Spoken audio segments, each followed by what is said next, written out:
नमस्कार दोस्तों, आज छत्तीसगढ़ विधानसभा का पहला दिन था और छत्तीसगढ़ टीवी पर आज शर्मसार हुआ क्योंकि कुछ लोग कपड़ा उतारकर विधानसभा रोड पर जा रहे थे और कैमरे ने अपनी मर्यादा को रखा और पूरी तरह उनको नग्न नहीं दिखाया। ये कैमरे की मर्यादा थी, ये जो दिखाने वालों की मर्यादा थी, पर जो लोग कपड़े उतार कर घूम रहे थे वो ऐसे ये युवा वो मजबूर क्यों थे।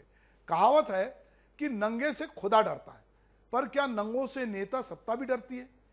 एक और कहावत यह भी है कि हमाम में हम सभी नंगे होते हैं, पर यह नंगापन जब सड़कों पे दिखाई दे तो सोचने पे मजबूर होना पड़ता है कि कोई व्यक्ति अपने आप को नंगा करने पे क्यों आमादा है। छत्तीसगढ़ के SC ST वर्ग से जुड़े कुछ लोगों ने आज विधानसभा के पास सड़क पर सरेआम नग्न होकर प्रदर्शन किया। ये लोग फर्जी प्रमाण पत्र के जरिए नौकरी पाए लोगों के खिलाफ कार्रवाई को लेकर प्रदर्शन कर रहे थे। गौरतलब है कि लोकतंत्र में सभी को अपनी बात कहने का अधिकार है, लेकिन इस तरह नग्नता भी क्या कोई स्थान है? क्या ये जरूर सोचने का विषय है कि क्या हम लोग अपनी मांगों के प्रदर्शन के लिए इस तरह नंगे होकर सड़कों पे निकल जाएंगे? कोई जल समाधि लेता है, कोई मौन सत्याग्रह करता है, कोई तख्ती लेके निकलता है, पर ये जो लड़के नग्न होकर निकले, इन्होंने क्या मैसेज दिया? इस पर छत्तीसगढ़ के जो पूर्व मुख्यमंत्री डॉक्टर रमन सिंह, उन्होंने इसमें सरकार की नाकामी करार दिया। अब गौरतलब है कि कई बार प्रदेश के कई विभागों में फर्जी जाति प्रमाण पत्र के आधार पर नौकरी मिलने के आरोप लगे हैं। राज्य निर्माण के बाद से इस तरह की शिकायतें मिल रही थी। अब इस तरह के मामले ने तूल पकड़ने के बाद सरकार ने उच्च स्तरीय छानबीन समिति गठित कर दी, जिसकी रिपोर्ट के आधार पर सामान्य प्रशासन विभाग, जिसको हम GAD कहते हैं, उसने फर्जी जाति प्रमाण पत्र के आधार पर नौकरी कर रहे अधिकारी कर्मचारियों को बर्खास्त करने का आदेश जारी किया। सरकार के इस आदेश के बाद कई लोग कोर्ट पहुंच गए। इस बीच इनमें कई रिटायर भी हो गए। कुल मिलाकर इस सरकारी आदेश का अब तक पालन नहीं हो पाया। ऐसे में कई ऐसे अधिकारी हैं जो आज भी नौकरी पे बने हुए हैं। 2000 से लेकर 2020 तक कुल 758 प्रकरण मिले, जिनमें 659 प्रकरण में जांच की गई। सरकारी विभागों में फर्जी जाति प्रमाण पत्र के प्रकरण पाए गए। इनमें खेल और युवा कल्याण विभाग में 44 मामले, सामान्य प्रशासन विभाग एवं कृषि विभाग में 14 प्रकरण। इसी तरह कई विभाग हैं जहां फर्जी जाति प्रमाण पत्र के आधार पर जो है लोग नौकरी पा रहे थे। पंडित रविशंकर शुक्ल विश्वविद्यालय में जनवरी 2021 में फर्जी प्रमाण पत्रों की शिकायत हुई थी। कुल सचिव जो हैं, कई प्रोफेसर कर्मचारी अधिकारी को नोटिस थमाया गया। इसमें भी जाति प्रमाण पत्र की सत्य प्रति मांगी गई थी। बाद में इसे ठंडे बस्ते में डाल दिया गया। बाकी विश्वविद्यालयों में भी यही हाल है। यहाँ जांच अभी तक नहीं हो पाई है। फर्जी जाति मामले में हुई कार्रवाई से सरकार से खुश ये जो युवा थे, अचानक इतना क्यों नाराज हो गए? उन्हें इस तरह के प्रदर्शन क्यों करना पड़ा, ये एक सवाल है। और क्या दोषियों के खिलाफ सरकार द्वारा कार्रवाई के आदेश जो है पिछले 3 साल बाद बीत जाने के बाद भी कार्रवाई क्यों नहीं हुई? ये युवा भड़के हुए हैं। बताया जा रहा है कि ना तो समय पर सरकार के आदेश का पालन हुआ, ना ही फर्जी जाति प्रमाण पत्र धारकों को महत्वपूर्ण पदों से हटाया गया, बल्कि उल्टे उनका प्रमोशन हो गया। आंदोलन कर रहे युवाओं का कहना है कि उन्होंने इससे पूर्व जिम्मेदार अधिकारियों से बात की थी, लेकिन ऊपर के दबाव होने की बात कहकर दोषियों के खिलाफ वो लोग कार्रवाई से बचते रहे। इनके खिलाफ 16 मई को आमरण अनशन हुआ। 10 दिनों तक भूखे रह के आंदोलन किया गया। फिर आंदोलनकारी युवा साथी एक एक करके, उनका कहना है कि गंभीर हालत में अस्पताल में भर्ती होते गए, लेकिन सरकार और प्रशासन की ओर से इस मामले में उदासीन रवैया अपनाया गया। भले ही रमन सिंह जो है वो आज इनके पक्ष में बात कर रहे हों, पर उनकी जब सरकार थी तो ये मामला आज का नहीं है। छानबीन समितियां जो हैं, उन्हीं के समय ये फर्जीवाड़ा भी उजागर हुआ था और कार्रवाई की अनुशंसा की गई थी, लेकिन मंत्रालयों में फाइल अटक जाती, जबकि ऐसे मामले में दोषी अधिकारी कर्मचारी को सीधे बर्खास्त करने का प्रावधान है। उन्हें दोबारा सरकारी नौकरी देने, लोकसभा, विधानसभा या स्थानीय निकायों के चुनाव लड़ने के लिए भी अपात्र माना गया।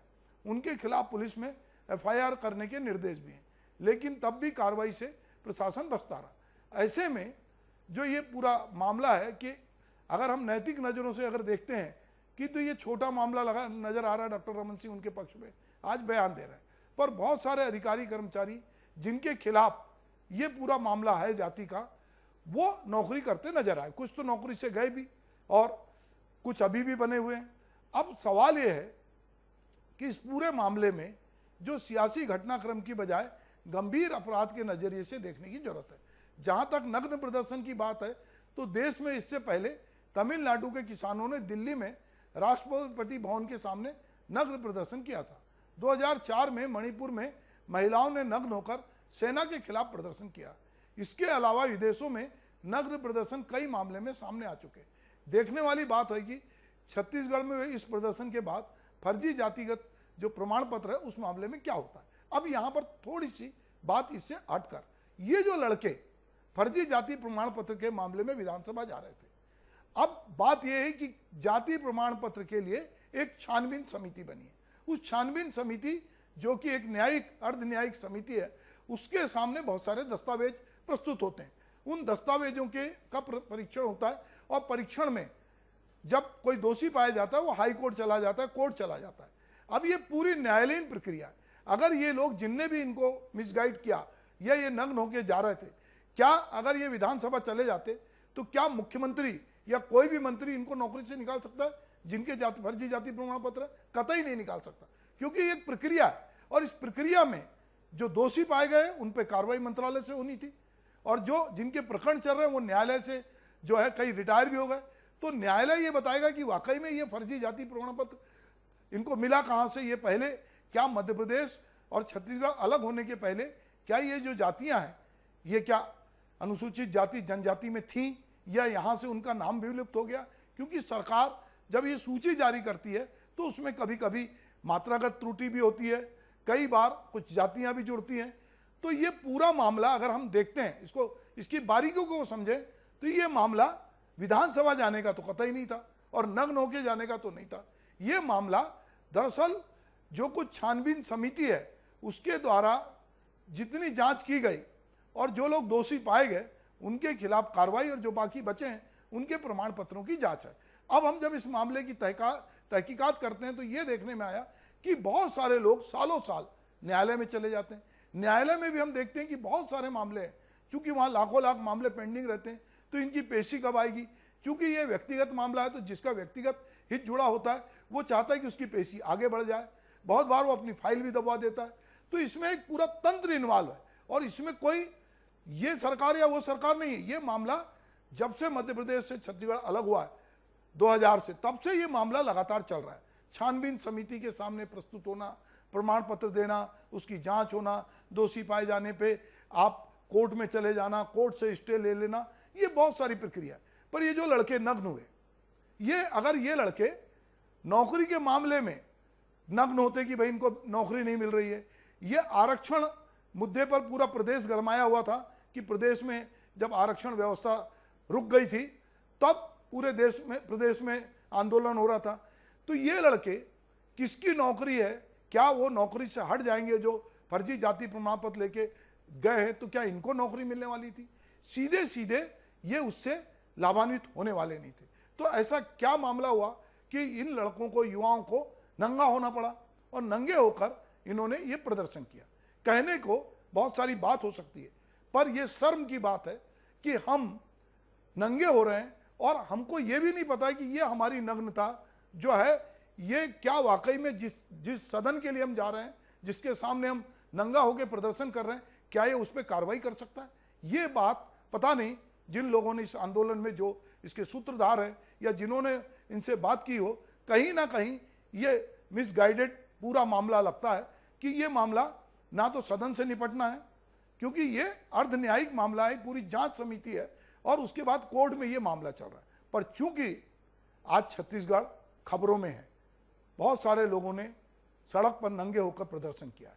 ये नग्नता बहुत कहना चाहिए कि बहुत सारे लोगों को कोई आदमी बहुत ही मजबूरी में, बहुत विवशता में अपने कपड़े उतारता है, अपनी नग्नता दिखाता है। पर ये इतनी बड़ी मजबूरी नहीं है कि कुछ लोग नौकरी कर रहे हैं और उनके पास प्रमाण पत्र था, वो फर्जी थे, तो उसकी एक कार्रवाई होती है। उसके लिए दबाव बनाने के और भी तरीके हो सकते हैं। इनका कहना है कि हमने आंदोलन किया, हमने ध्यान दिलाने की कोशिश की। तो इसका मतलब है कि इस राज्य के जो लोग इस्तीफा दे रहे हैं, 45,000 संविदा, जिनकी की रोजी रोटी का सवाल है, जिनकी नौकरी के लाले पड़ गए, जिनके परिवार अभी सड़कों पर हैं, जिनके खाने पीने के, क्या उनको भी नग्न होके? तो ये कहीं ऐसा ना हो कि ये एक प्रकार से एक मजाक बन जाए कि आप अपनी इज्जत को, अपने कपड़े लत्तों को सड़क के सामने, सबके सामने आप उतार रहे हैं और आप सोच रहे हैं कि आप कोई ऐसा मॉडल तैयार कर रहे हैं जो भविष्य में होगा। छत्तीसगढ़ में लोग जिनके पास कपड़े नहीं हैं, ना हो कमीज तो पाँवों से पैर ढक लेंगे, ये लोग कितने मुनासिब हैं इस सफर के लिए। दुष्यंत कुमार का एक शेर है। तो हम देखते हैं कि यहाँ पर बहुत सारे लोग पहले थे जिनके पास पूरे कपड़े नहीं थे, फिर भी वो अपने जो है पेट से पैर ढक रहे थे। पर यहाँ जब आदमी अपने कपड़े उतार रहा है, जिसके पास कपड़े पहनने हैं, और वो भी उस मुद्दे पर जिसमें वो सीधे इन्वॉल्व नहीं है, तो ये सोचने की बात है। ये एक गलत परंपरा की शुरुआत हुई है और इसकी बुनियाद में वो उतना पीड़ित भी नहीं है जितना कि उसने पूरी हद पार कर दी। तो निश्चित रूप से सरकार को तो विचार करना ही चाहिए कि जो लोग फर्जी नौकरी में हैं उनको निकालना चाहिए, छानबीन तेजी से करना चाहिए।